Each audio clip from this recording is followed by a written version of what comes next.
Le président, donc pour qu'un conseil régional en soit contraint à s'occuper de ce sujet, on peut imaginer que les gouvernements successifs, celui auquel certains membres de la majorité ont appartenu et l'actuel pour lequel vous avez appelé à voter, n'ont pas eu d'ambition pour l'éducation à l'environnement et au développement durable. C'est assez triste. Encore une fois, l'État se décharge par la loi de domaines pourtant, à notre sens, régaliens.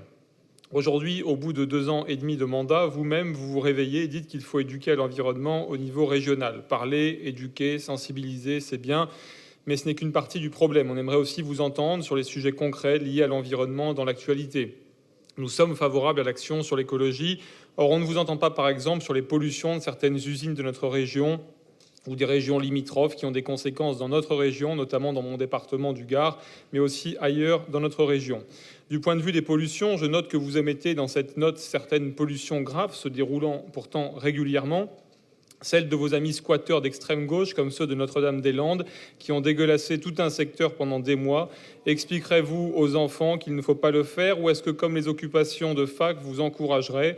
Former, oui, mais former comment et former à quoi dans ce domaine? La personnalité et l'idéologie de ceux qui impulsent les politiques publiques sont aussi à regarder. Que vos amis commencent donc par montrer l'exemple.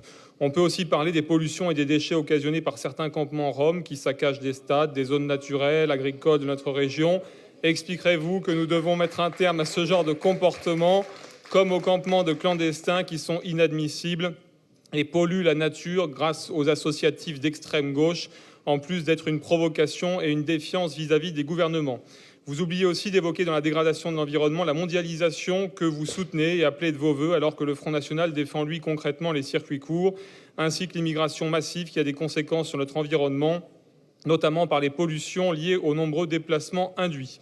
Nous espérons que dans l'éducation à l'environnement et au développement durable, vous n'oublierez aucun sujet, que les associations sélectionnées ne seront pas orientées politiquement. C'est beau de rêver.